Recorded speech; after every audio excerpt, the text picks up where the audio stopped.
जय शबरी माता, जय आदिवासी. दीपक बोबर्डे ते पीडित मुलीच्या घरामध्ये आलेले आहेत आणि त्यांना विचारपूस करते. पोलीस संरक्षण पूर्ण आहे भाऊला. गाडी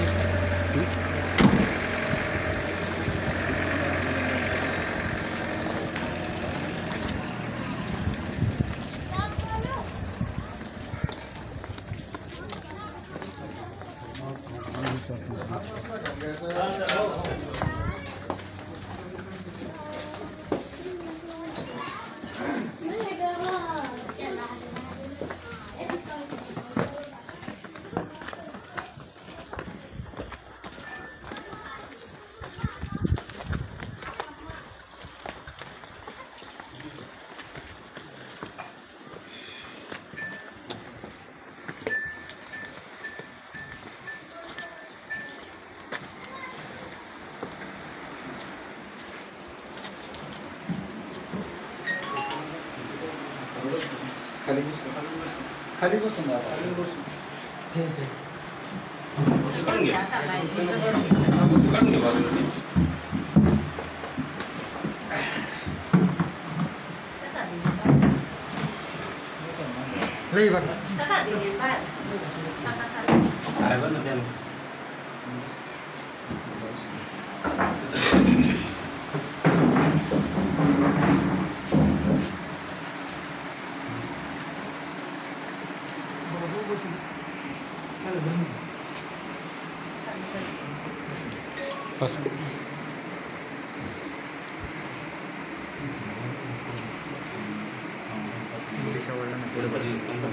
ते वडील आहेत का भाऊ? हे मुलीचे वडील आहे, त्यांना मध्ये बसवा.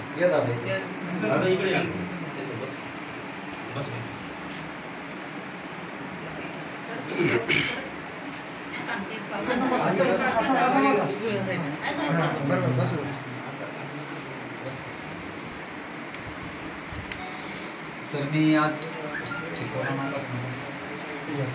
सुजेता ताईच्या घरी मी आलो आहे आणि त्यासाठी मी मुंबईला गेलो होतो. तर आज हे वडील आहेत त्यांच्यापर्यंत मी आलो आहे. मी त्या दिवशी मुंबईलाच रडू आलो होतं का की तिच्या वडल्या माझ्या मुली आहेत. तर मी आज भावाला सांगतो की आपल्याला कसा न्याय मिळेल आणि त्याच्यासाठी आम्ही लावलेलो आहोत. तर आता दादांनी जर सांगितलं की आपल्याला खरंच त्याला फाशीच व्हायला पाहिजे, तर त्या जे फाशीसाठी काय करायचं ते आम्ही शासन संघ लढणार आहोत. पण फाशी देणारे आपण नाही, का की जे सरकार विचार करेल, सरकारचे जे काही नियम आहेत, जे काही विषय आहे सरकारचे, तर त्यांचे काम करण्याचा उद्देश त्यांचा अलग आहे, आपला अलग आहे. आपण आदिवासी आहोत, गरीब आहोत, आपल्याकडे काही पैसा पाणी व काही परिस्थिती आपली खराब असल्यामुळं काही तर आज शासनालाही आपण विनंती करतो की आम्हाला चांगले मोठे वकील शासनाचे सरकारी पाहिजे.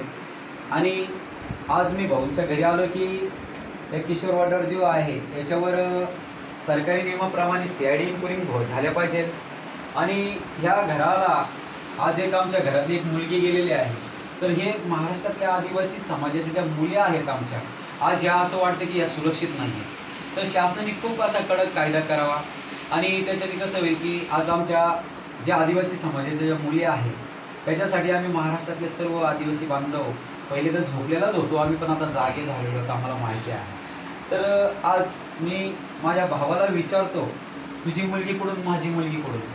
न्याय आपल्याला लागतो आणि त्याला आपण देणार, त्याला फाशी देणार म्हणजे देणार.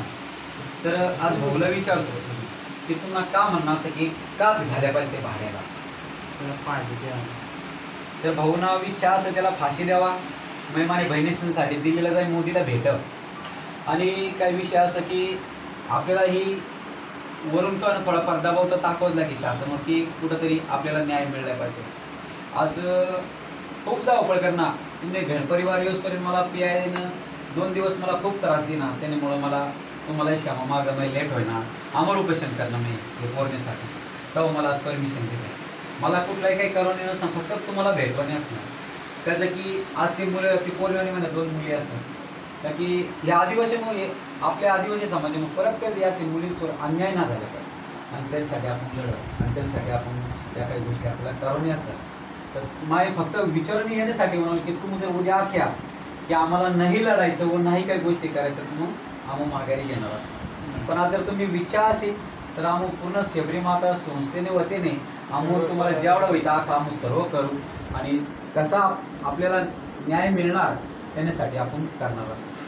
आणि त्यासाठी अहमदनगरवरून भेट घ्यावं येत असतं. कसं असं की आपल्या आदिवासी समाजने माग कोणी नसू दे पण आदिवासी समाज हा पूर्ण महाराष्ट्रातून माग असतो आणि त्याला भाड्याला तर फाशीच देवानी असं आपला म्हणजे तुम्ही निश्चय करा त्याला मरुसपर्यंत फाशीच भेटल्या पाहिजे. हा तुम्हाला म्हणणं असं का ना त्याला मरुसपर्यंत फाशी बाबा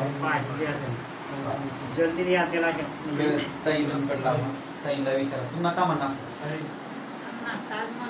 मरुसपर्यंत फाशी जेवढा लवकर होईल तेवढा आपला साहेब